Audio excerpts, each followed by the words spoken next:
房市大小事，租赁专法急转弯，不绑3年租约你才租得到房。先说结论哦，之前一直在讨论的租赁专法哦，就是对房东有很多限制，然后很保障房客的，有没有？现在对不对？都偷偷摸摸的，也不是说偷偷摸摸啦，就是他没有掀起风浪，他就突然停止了。好，来先说结论哦，这是政府里面有高人啊。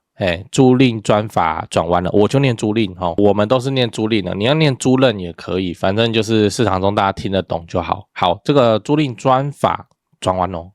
急转弯哦。目前看起来最保护房客的2大条款，你要说霸王条款也可以，现在都被踩刹车了。这个对租客来说我看起来还算是好事情，然后当然房东狂喜啊。所以这则新闻政府冷处理也是对的，不然你是怎样？你要激起社会上一个房东跟房客对干的那种情绪哦。嗨，我是买房阿元，订阅买房阿元，我先祝你老了有房也有钱。我上一支影片跟你聊了，装潢最可怕的不是花大钱，还没看过的话可以看一下。那今天我来跟你讨论租赁专法修法急转弯这一次我们来聊一个新闻，标题我念一下。租赁专法先修共识条文，3年租期涨租限制未纳此次修法。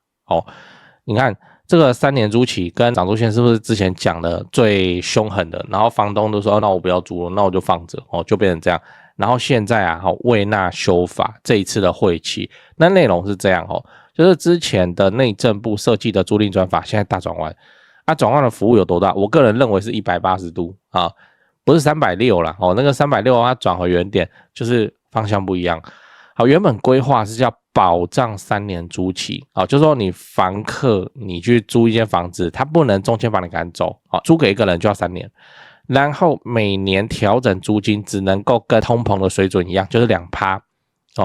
所以他不能说之后续约的时候跟你讲要涨多少，或是说我们一个赖来，然后就叫你说下个月租金加1000这样就违法了。好，那这2条天条我们房东认为是你怎么会这样子搞的天条果然不纳入这次的修法。我不要讲果然讲果然的话就说邪恶的房东什么的，但这很明显就不合理啊光是这个风声出来，市场中房东都就缩手，他怎样就毛起来先提高价格，3年后的租金爱租不租就随便，因为我一定要租给你3年然后我又不得涨租啊，那这很容易会造成我房子怎么样，到时候有状况我拿不回来啊。好，那所以就现在的版本叫做没有什么你租客你就是一租就可以租3年跟那个涨租的话，那个 2% 通膨你知道这个多少吗？2% 1万块可以涨多少钱你想说房租在涨大概都500、1000这样在涨，对不对？你算 2% 你就知道只能涨200什么东西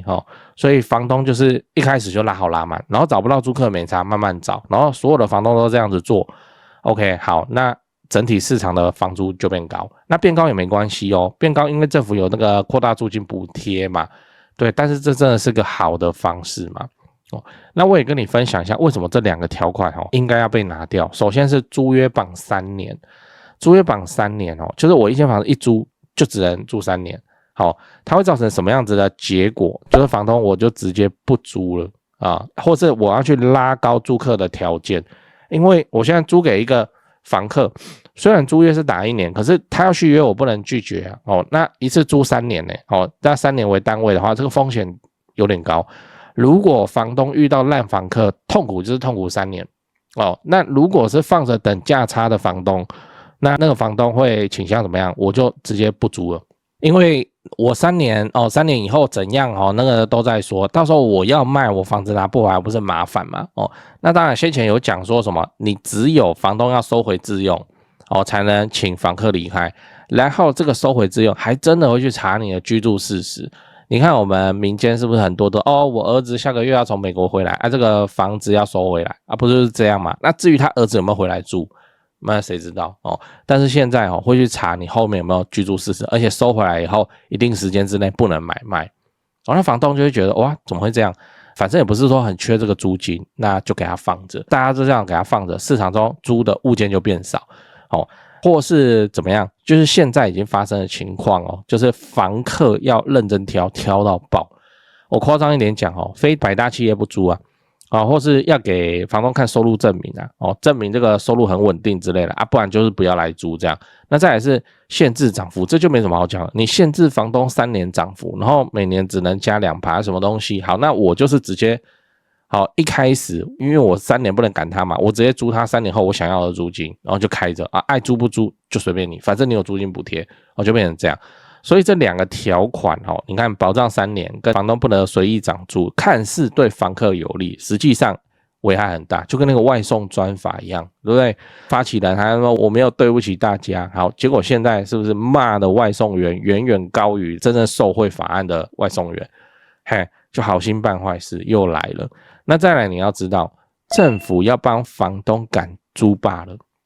那这是留下来的反而看起来是挺房东的就是赶租霸条款，你先不要骂不要看到房东你就开枪我解释一下，这个其实对租客会比较好它保护正常租客，好，有这个效果。来，你看我框起来的地方，简单说就是说，房客如果欠缴租金或做了什么严重影响安宁的事情，房东现在可以提前解约。如果解约后房客仍不愿搬走，可以强制执行，请2房客离开这样。所以就没有什么先扣押金2个月，然后等押金扣完还要等他有欠缴事实2个月，总共要等4个月，然后宣告解约等等有的没的4个月复杂流程。好，4个月还叫非常快。好，那我怎么会说这个对房客来说是好事情呢？因为这样子房东会怎样？房东族群们他就更愿意释出他手上的空屋嘛。现在有超级多的屋主，你们看了租赁住宅管理办法的修法怎么变成这样？然后再看看这个租霸的新闻或是说他真的遇过租霸，所以房东会倾向怎样？我房子我就宁愿空着不租，空着不租我都没事，然后没有租金收入，没有就没有我不要那个风险，因为它看起来不对称。好，那房源就减少，房源减少，价格变高，这很简单的供需法则嘛。所以应该要给房东一个处理2房客的工具，这个才是我们真的房东要的东西处理2房客，好房东才会敢把房子通通都拿出来，反正2租客现在有办法处理了，以前叫做大家就来拖嘛，比谁命长嘛，这个我八卦的时候好好说。好，那这样下来，对按时缴租的好房客来说，就利多。因为那个房东不再害怕之后，释出大量的房子，释出大量的房子供需市场那只看不见的手就在作用了。一个社区本来就没有几间房子在租，好，那现在更稀有，那好不容易有一间丢出来要租，它租金可以拉很高，它也不用整理，你知道，就是乱搞都行。那现在这个房源供应出来 ，OK， 好，那彼此前置，你想贵一点，旁边就有便宜的。那这个就会拉扯一个租金在比较低的范围，这个才是对租客比较好的方式。你这样东西可以挑啊。最后我来跟你分享租屋市场再健全，都还是要有一间自己的房子。我知道接下来讲的话对那些没买房子的族群来说听起来会有点刺耳但我还是要跟你说，就是不管未来的租屋市场变得多好，我还是建议你至少要有一间自住的房子吧。因为虽然政府现在出台了对房客有利的政策，但是租屋市场长期就是对房客不利啊。长期来看就是这样，尤其是什么年纪越大越不利。政府未来也不可能出现什么老人优先租屋政策，你知道，像超过60岁以上，然后你去大公司有博爱座，大学有博爱座，然后像博爱屋可以优先租之类的，都不可能。所以等你的年纪渐渐的成长起来，能租的房子只会越来越少而已。不要说什么房东歧视你来，我问你，换位思考，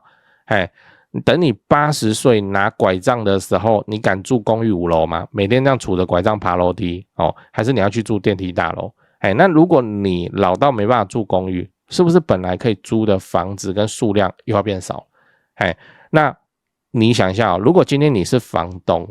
然后你是公寓5楼的房东，今天有一组租客，一个老先生然后杵着拐杖一阶一阶慢慢很艰难的往上爬来那边看房子，他说他要租，80岁你要不要租？你敢不敢租？对，所以这本来就是这样，市场中房东跟房客永远就是对立的，就像老板跟员工，这个天生就是对立的东西，只能够靠很多的比方说福利比方说比较弹性比较人性的管理然后去降低那个摩擦。你这老板要跟员工混成一片哥们这样我个人认为哦，这种都是老板自己的幻想，其实员工都在陪他演戏，你知道。好，那房东跟房客的情况也都差不多啊，所以我还是要提醒你说，租房子是怎么样？其实说起来真的是人生的过渡时期，那你有能力上车，你还是要上车，你上车才会有保障嘛。那如果你还没有办法上车的话，那你就加减看我这个买房阿元频道哦，那同时关注这个租赁管理办法修法的最新进度，然后看看日后有没有办法。比方说你对自己狠一点啊，去兼职啊，去学技术啊，接案子啊，那看看有没有办法，就真的去买下自己的房子，那心态会完全不一样。讲完了，我整理一下，今天我们讲了租赁专法修法急转弯。首先是确定取消保障3年租期跟限制续约的租金涨幅。我讲取消是因为这一次没有看到，实际上要说的比较合理一点，应该叫做这一次的会期没有去讨论这个东西，先不讨论暂不讨论，所以以后的会期会不会有？这个也不一定但是现在就有喘息的机会就对了。好，取消3年保障租期，然后跟那个限制续约的租金调涨这2个条款，因为这2个条款很明显就会让房东降低出租的意愿，这个对出租市场来说不是好事情。然后租霸条款留下来了，就是帮房东赶走恶租客的。那这个条款表面上看起来是挺房东，实际上它可以让更多的好房东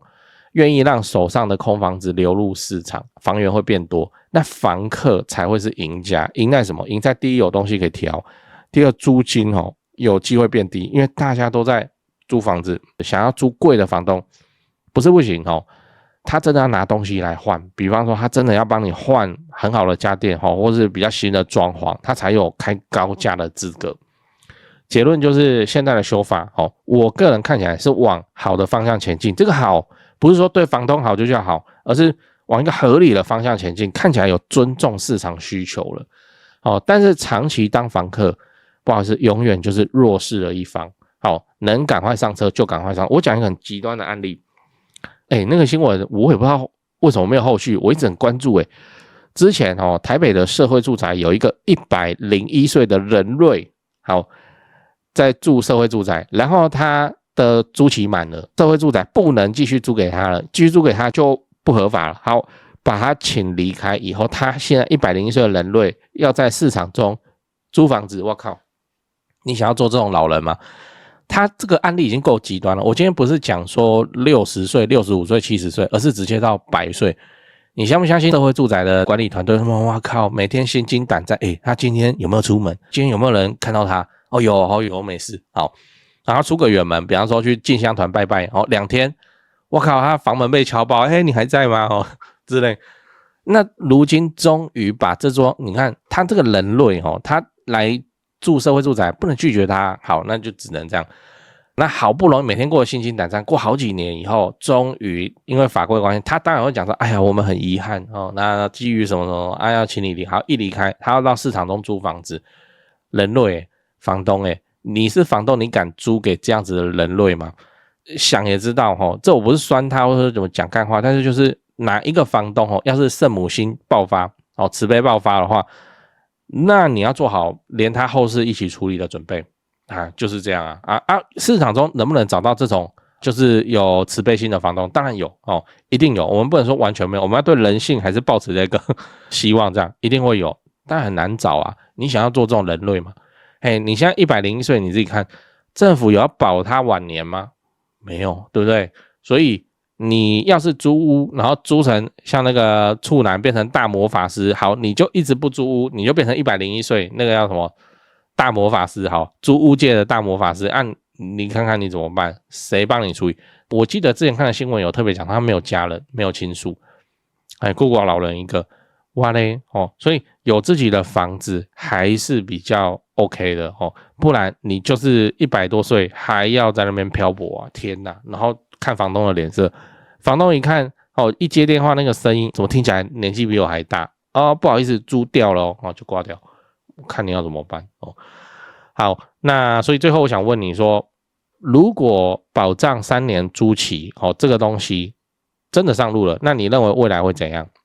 ？A. 房客终于可以放心租房子， B. 租金会狂涨，先涨起来乱涨一波， C 没差，反正大家都不照规矩来，台湾就是这样。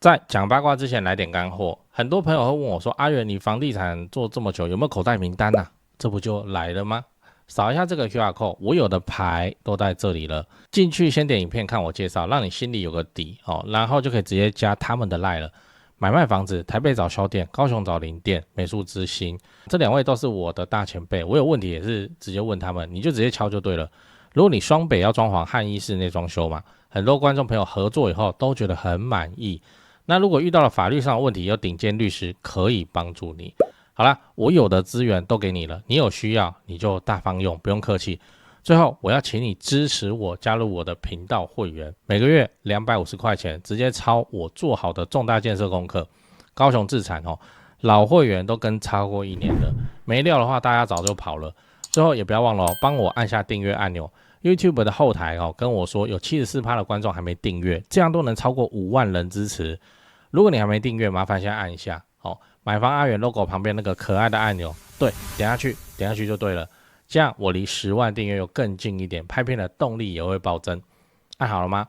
感谢你这么挺我，祝你老了有房又有钱。讲八卦讲八卦，我们来讲租霸这个事情我先讲一个很多房东最不愿意面对跟不敢想象的画面，就是假设你今天有一间房子在租给一个看起来很正常的人当初他来看屋你也看到他了，他就很正常还有工作有收入，讲话也很客气，看起来是个读书人，然后刚开始几个月租金都正常缴，住几个月以后欠租，打电话不接然后传讯息已读，那你去按门铃，人还在里面，因为听得到电视的声音就是不开。那过了好几个月，你终于好不容易把房子收回来了甚至有动用了一些地方势力，你满怀期待终于赶走了，然后你要把门打开的时候当场傻眼，客厅堆满垃圾地板粘到鞋子拔不起来，然后墙壁发霉冷气坏掉马桶塞住，还有一大堆狗大便这种的，那家里就变成一个废弃物全部都蹲在那里，然后房子里头还有一股很恶心的味道。反正就是真的很精彩你要看真实照片的话，我就不放在这里怕影响大家的那个。好，你自己去上脆你去找退租2个字，你去滑一下，哇，都是灾情，很夸张就是遇到那种很奇形种的租客，那么脏，他怎么有办法住？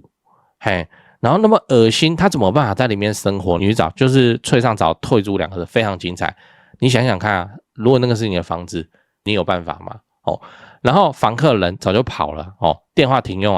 地址什么都假的找不到人那你站在你自己的这个刚收回来退租的房子里面不知所措，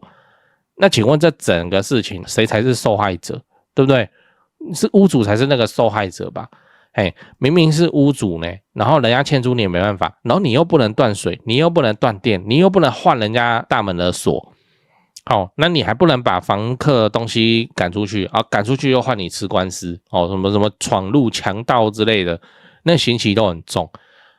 那房东花了1-2千万买房子，房客花了什么？花了这个2押1租，然后一个行李箱给他搬进去，住到最后房客比你还像屋主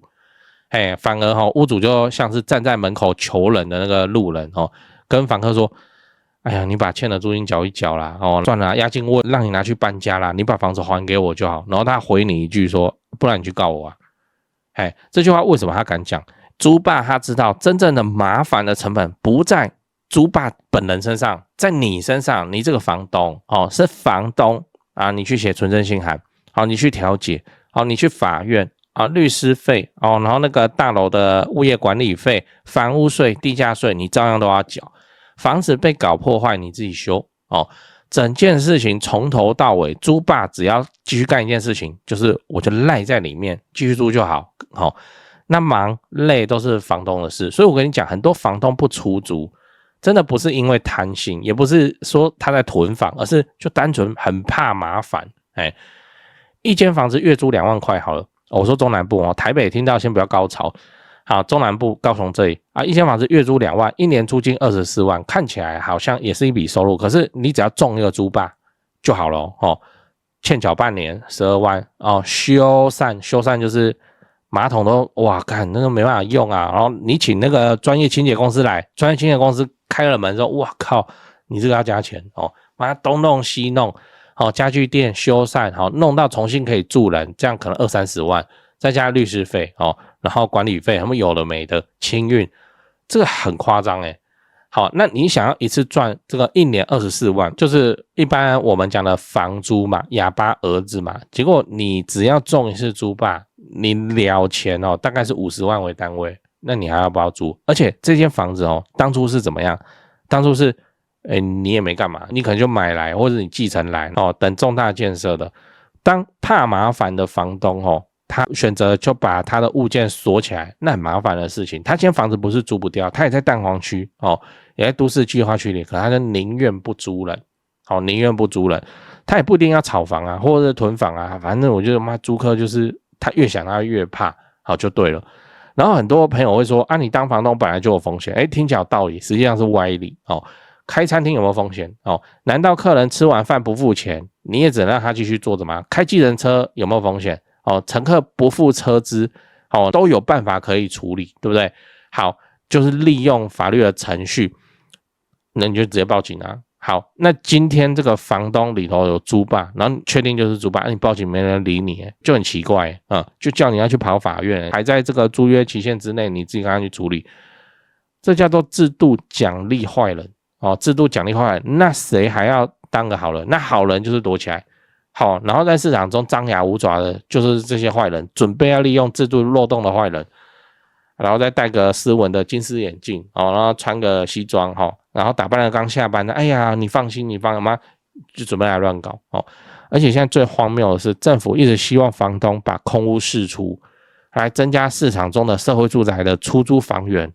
可是房东真的想出租，又发现只要遇到一个二房客，那政府你有没有帮我处理？没有叫我自己想办法那不是把我哄出来，然后那个刀子就要下来了吗？就很麻烦所以政策上嘴巴叫人家把房子拿出来可是现行的制度却让他收不回去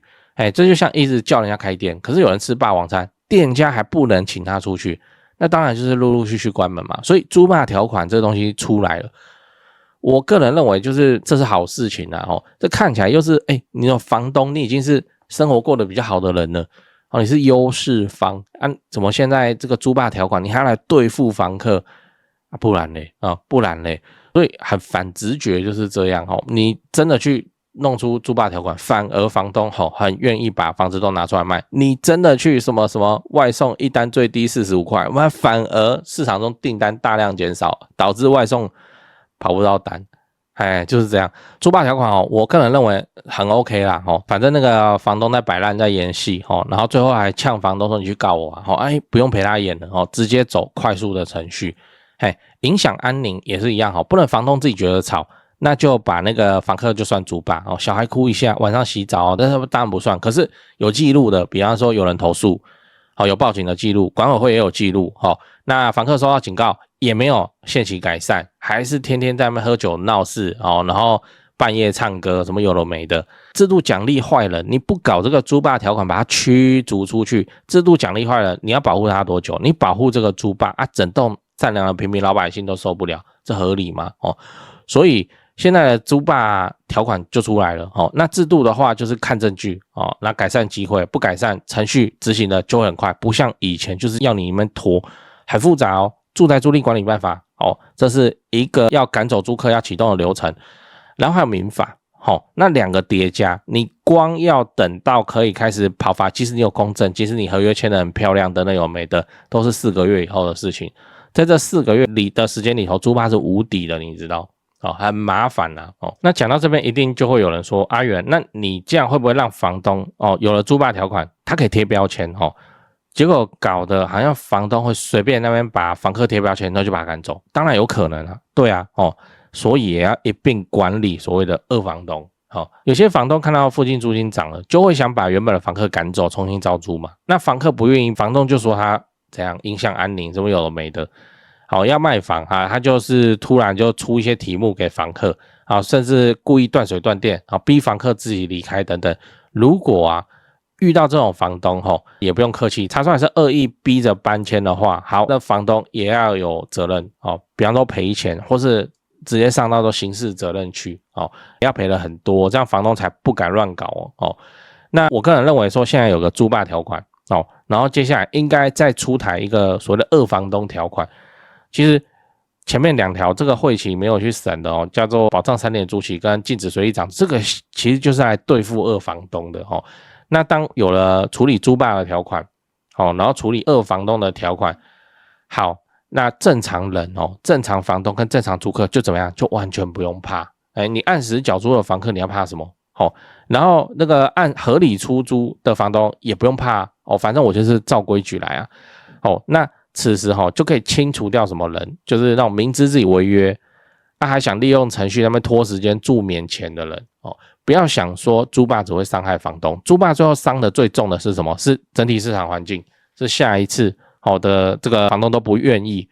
因此房东他朋友也是房东啊，他会讲啊，那个有房子出，然后人家想了，哇靠，怎么那么夸张？那算了我现在这个手上的租客没事那算一算，等到以后他退租了，那就再研究，我又不想租，房东只要被搞过一次，下一次出租就会变得极端的机车就是这样。你做什么工作，薪水多少？名片借我看一下，公司多大间，有没有保证人，有没有养宠物，如果偷养怎么办？你愿意付出什么样的赔偿吗？一直讲一直讲。我只是要租一个房子，搞得比银行对保还要再困难一点房东为什么突然那么难搞？就租霸他爽他自己一个人然后他把这个市场的整锅粥都一起烂掉这真的是好事情吗？让普通人更难租房子，然后房源更少，房子越少租金越高。所有正常的房客都一起帮这个租霸去付出的代价，你知道那个代价不是租霸，他从头到尾他都没事，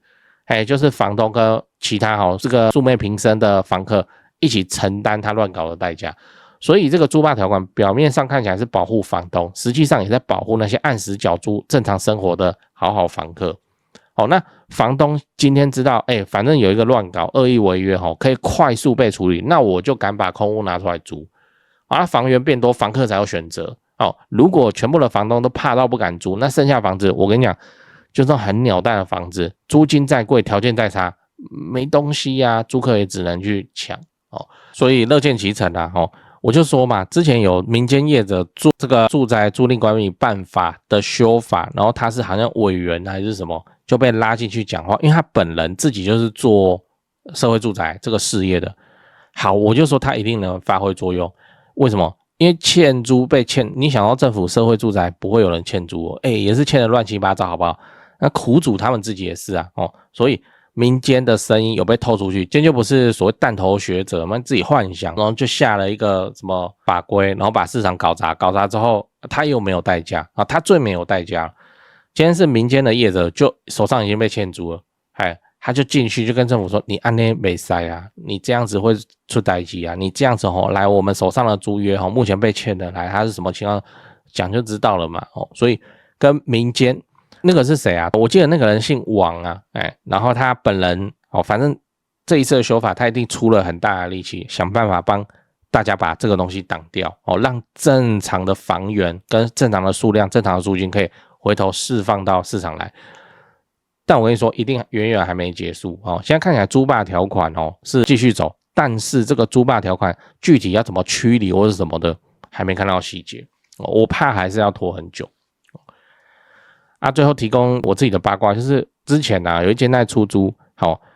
有很多女孩子来看因为我们装潢上比较新比较漂亮嘛，男生就没差男生那个当兵那个样子也在住，所以男生都没差。那女孩子比较精致她来看那个我们整理好的房子，好多组都跟我讲说，我问他什么行业，他说美业，做美容的